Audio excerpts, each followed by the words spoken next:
अब हम C++ को यूज करके एंटर द स्ट्रिंग की लेंथ कैलकुलेट करने वाला प्रोग्राम करेंगे। तो मैंने यहाँ पर हेडर फाइल ये हैश इंक्लूड आयो स्ट्रिंग, उसके बाद हैश इंक्लूड स्ट्रिंग ए हेडर फाइल भी इंक्लूड कर ली है, उसके बाद नेम पेज लिया है।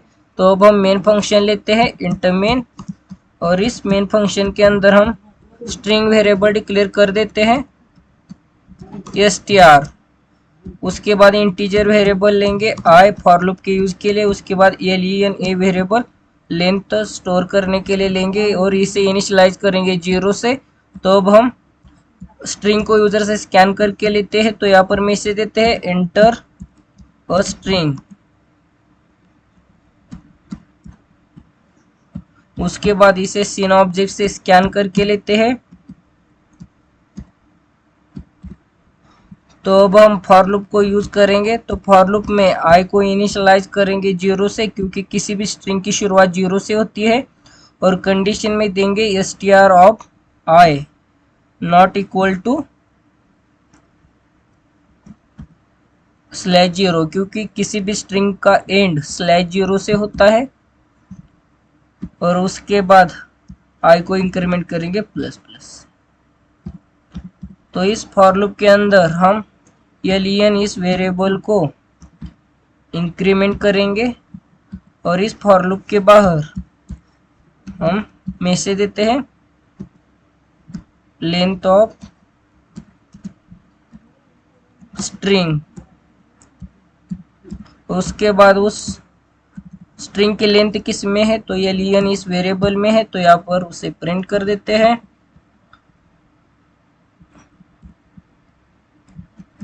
अब हम इसे रन करके देखते हैं। तो ये सक्सेसफुली रन हो चुका है।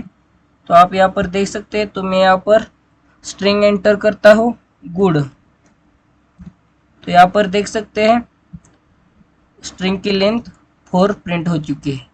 मैं फिर से इसे रन करूँगा और हम स्ट्रिंग एंटर करते हैं राम। तो देख सकते हैं लेंथ ऑफ स्ट्रिंग 3 प्रिंट हो चुका है। फिर से इसे रन करते हैं और स्ट्रिंग एंटर करते हैं बुक। तो देख सकते हैं फिर से वही लेंथ प्रिंट हो चुकी है 4। फिर से इसे रन करते हैं और स्ट्रिंग एंटर करते हैं एजुकेशन। तो देख सकते हैं लेंथ ऑफ स्ट्रिंग 9 प्रिंट हो चुकी है। तो आप स्ट्रिंग की लेंथ इस फंक्शन से भी प्रिंट कर सकते हैं। ये किसी भी इनबिल्ट फंक्शन को यूज नहीं करके हमने लेंथ कैलकुलेट की है, मतलब सिर्फ फॉर लूप को यूज करके हमने ये लेंथ कैलकुलेट कर ली है। तो आपको पता ही होगा स्ट्रिंग को लेंथ कैलकुलेट करने के लिए इनबिल्ट फंक्शन है डॉट लेंथ ए। इनबिल्ट फंक्शन आप यूज कर सकते हैं किसी भी स्ट्रिंग के साथ।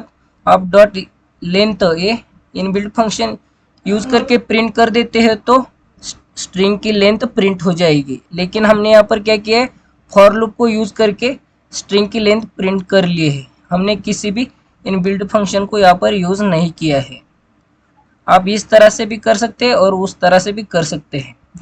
आपको जिस तरह से प्रोग्राम चाहिए लेंथ कैलकुलेट करने के लिए उस तरह से आप उसे कर सकते हैं। तो मैं इधर करके ही दिखाता हूँ। तो यहाँ पर मैसेज देते हैं length of string using function, ये मैसेज देते हैं। तो इस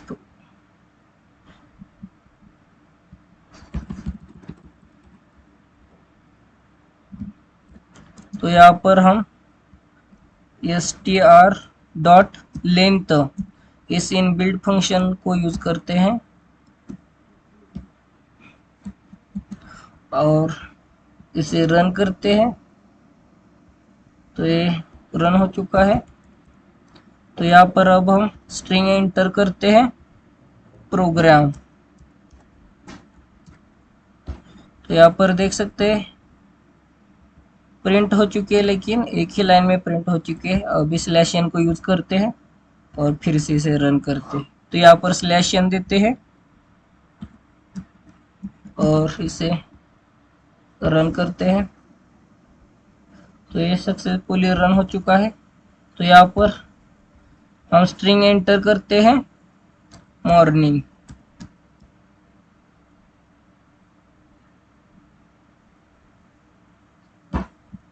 मॉर्निंग ठीक है, लेकिन स्ट्रिंग की लेंथ प्रिंट हो चुकी है फंक्शन को यूज करके भी। फिर से इसे रन करते हैं और स्ट्रिंग एंटर करते हैं।